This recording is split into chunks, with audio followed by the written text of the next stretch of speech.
Hello and welcome to my channel. Welcome to another video. My name is Sibu and this channel is called StillSibu. I'm Sibu, and on this channel I share my life and experience as a South African who is living in Manchester and all my other experiences while I lived in other areas that I've lived in the UK. I'm also a health coach and I help busy women like myself be able to thrive, maintain their weight, and boost their energy levels. Those are all the things that I do on this channel. So if you like that type of environment, you want to talk health, nutrition, fitness, life in Manchester, life in the UK, this is where to find it. So yeah, welcome. I hope you stick around, subscribe. We are on the road to 1,000 subscribers. Super excited.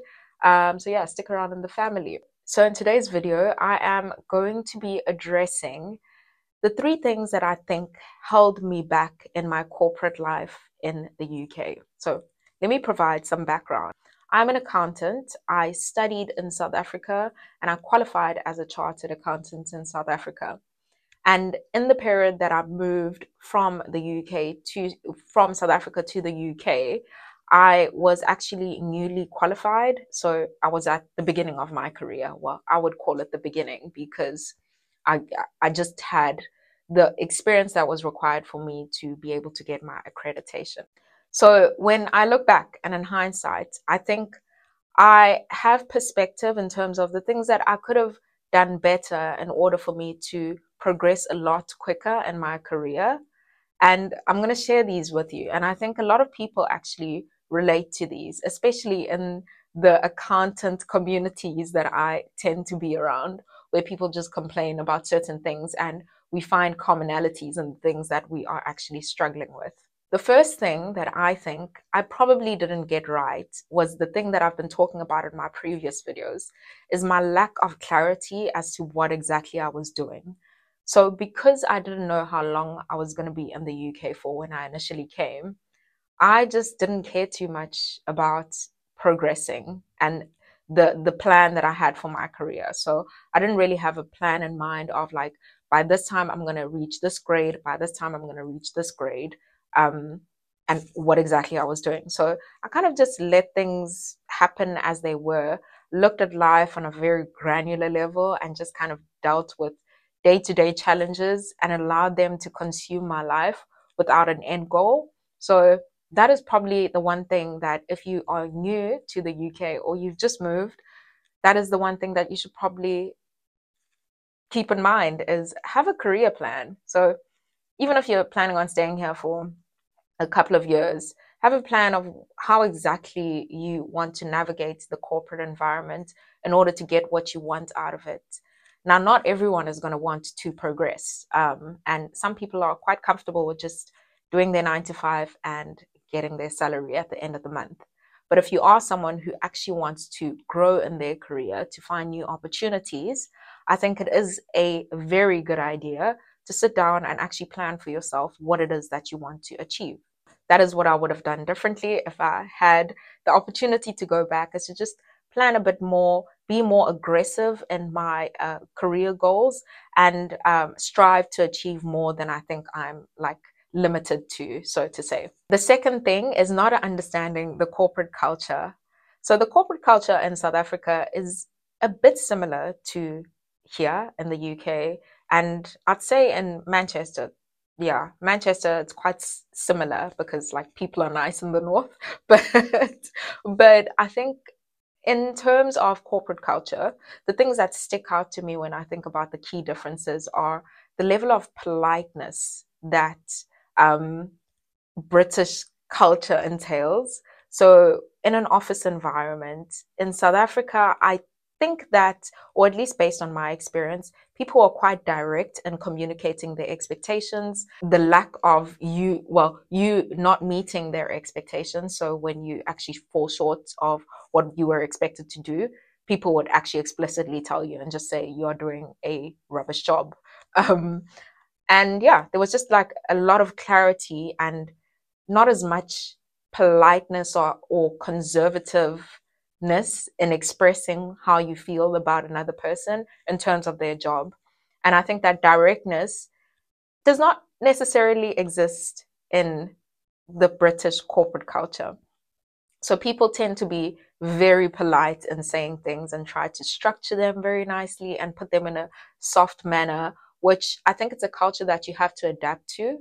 It also helps you build relationships when you are navigating kind of your client interactions and your more senior, well, the people who are senior to you, and interacting with them to just be a lot more I wouldn't say passive, but not as direct in your communication. So kind of just maintain politeness. And then when you want to clarify things, kind of follow up on suggestions and be nice about it, which is I think it's a very British thing to do, to just be very nice about things.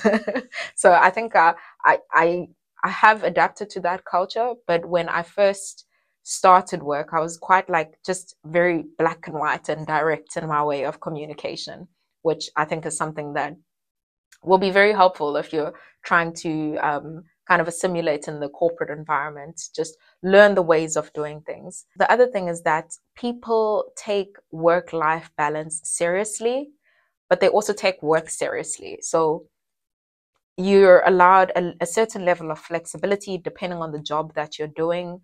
You can pick up your kids when you have school drop-offs and kind of flex your time around that and communicate effectively what it is exactly that you're doing with your time, and when you're not going to be available because of other commitments. So there's that. But then, and then there's also the summer holidays and people just, like a kind of taking time off and, being able to rest. But equally, people take work very seriously. Like you will work, you'll feel yourself working. I think that's a key difference with South African culture and the culture, the corporate culture in the UK that I've found. Like when it's crunch time, it really is just crunch time, and people try to find ways to be more efficient and effective, but you need to be displaying that you are quite committed to your work. I think in South Africa, it's a bit more relaxed when it comes to just the seriousness of, or the stiffness of the work culture and the taking the role very seriously. And people who live in South Africa and you work in corporate, you can correct me if I'm wrong, but I think, and maybe I'm struggling to put it into words, but in my experience, I just get the sense that it's quite corporate in this environment, versus in South Africa. But yeah, let me know in the comments what you think about that. And then lastly, on that cultural point is you need to do small talk. Like you can't just be in and out. And I think this applies probably to both South Africa and the UK. Like chat, talk to people, create relationships, develop those softer skills and communication, go out to work, drinks after. If you don't drink like myself, just, be interested in what people are doing, be interested in the business, and aim to add value effectively. And I think that will be received well and will get you the progression that you actually desire. The last point that I will mention, and I've already touched on this a bit, is being very clear about what it is that you want and expressing it. As much as I've spoken about the British culture of being very passive and nice and, like calm, I think you have to be very explicit about what it is that you want. So if it is a promotion that you're after, you have to say explicitly, this is what I want, this is what I'm doing to get it. If you don't do those things and you just work hard, nothing's going to happen. Literally, nothing's going to happen. I mean, unless you strike gold and, like you get someone who's going to say something on your behalf. But you need to be actively, explicitly saying the things that you want. So if you want a promotion, you need to say that you want the promotion, ask what it is that you need to do to get the promotion, and start doing those things. And maybe it's because in South Africa, I was in more junior grades when I was working there, but I got the sense that hard work would get you far. Whereas my experience here has been that hard work will get you exhausted. You'll just work hard and nothing will happen.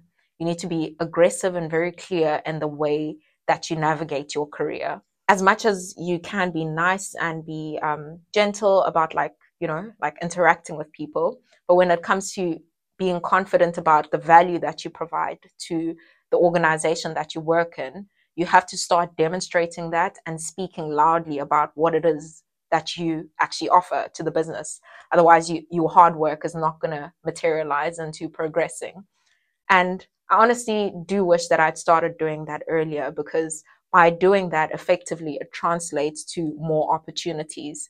And because you're already working hard, you might as well just work hard and also progress um, with your hard work. I know I've already said the last point, but I always come with my bonus points. I think the bonus point, and probably the one to take away the most, is what tends to happen is, at least if you're working in a similar environment, when you are with people who are struggling to also progress, there tends to be a culture of complaining. And I will freely say I was part of the complainers for a really long time. And sometimes I still fall into that trap of just complaining quite a lot about my the hours that I work and the things that I don't enjoy that much. But I think it's really important to look ahead at who is doing well in their career and stick to those people. So that might mean, if it's not within your circle of people, finding someone that you think you want to kind of like grow in their direction, to start asking them questions, start interacting with them a bit more, ask them how to develop, and then also just shut down the sense of complaining a lot. Because I think when you're stuck in that complaining mentality of, oh my gosh, it's so difficult to get promoted, or oh goodness, the hours that I work are just ridiculous and this is not life. As much as that is very soothing in the moment, it doesn't earn you much in terms of the time that you're using and how effectively you're using your time. I ran out of battery life, but I'm going to end this video off here. I hope you found this video useful. And if you have any experience working in corporate within the UK, let me know in the comments below. Let's have the conversation about the things that you've learned, the things that you probably could have improved on, and let other people know, those who are planning on moving to the UK or who are just working in the corporate space, what are the things that you would potentially do differently? I'll be interested to hear and see your comments, and I will catch you in the next one. Bye.